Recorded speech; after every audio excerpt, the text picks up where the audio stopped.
Do you know why? I would rather spend more time going through every single item in my fridge multiple times with my 1-year-old nephew than gossiping about boys with my teenage friends.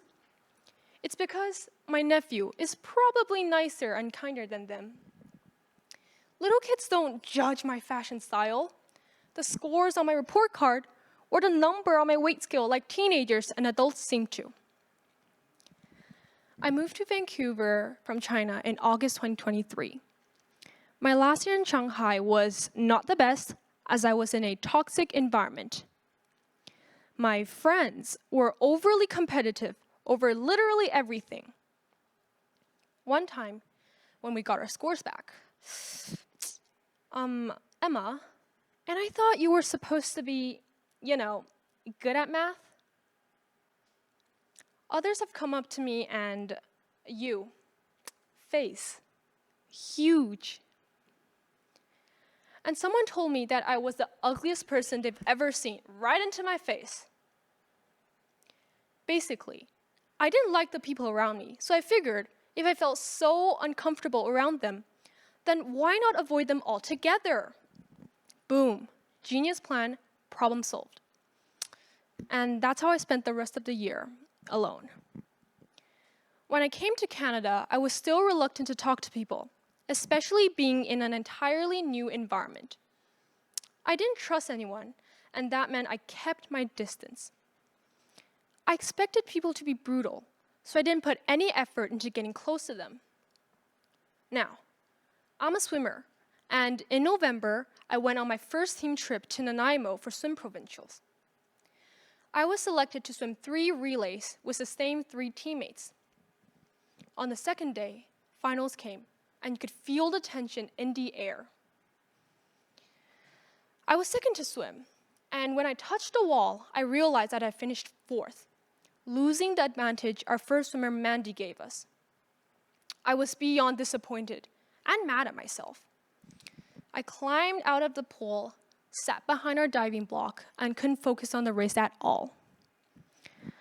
I thought I messed up the entire relay and that I was responsible for losing our chance of winning a medal. So there I was, sitting and sulking all by myself.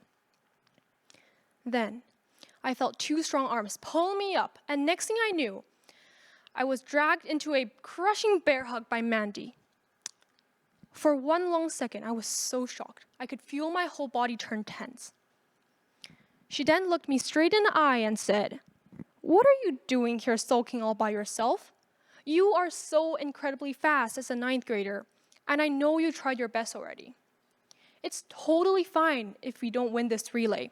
We still have 2 more chances. And besides, you always have next year, right?" But I knew that she didn't. Mandy is a 12th grader, and this would be her last provincials. She didn't have to come comfort me when she was probably even more disappointed. It was by then that the warmth of being in such proximity to another human being hit me, and I very slowly wrapped my arms around Mandy too.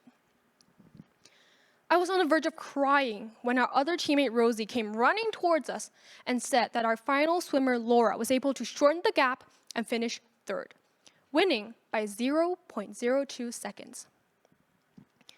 When I went back to school, my mindset completely changed. I tried to interact more with my peers, knowing now that no matter what, there will be people out there whom I can trust and befriend.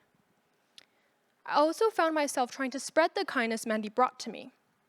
I started complimenting people around me more often and comforting my friends when they felt down. Saying thank you to the driver when I get off the bus because that might have just made his day. Picking up trash on my way home because literally all it takes is to bend down, pinch my fingers, and walk to the nearest bin. Holding the door for 5 extra seconds so the person behind me doesn't lose their memory, bang their head. My parents have told me since I could walk that kindness is the quality that surpasses all others, kindness can create miracles, blah, blah, blah, blah, blah. But I've never truly understood the power of kindness until now. To Mandy, giving her little teammate a comforting hug was the most normal thing she could do on a Sunday morning. But to me, That hug and those words were the first streaks of light I saw when I was stuck in the dark, struggling to believe in the kindness in people. Show kindness to make people feel appreciated. When we're kind to those around us, it creates a positive environment that makes everyone feel welcome while costing us almost nothing. Unlike my friends in China, Mandy made me feel like I belonged. She appreciated my effort and treated me with kindness, helping me to take a better view of the people around me. So everyone, show kindness. Take the time to make people feel appreciated, because when you do, it may change how they see the world. And if you don't know where to start, how about with a hug?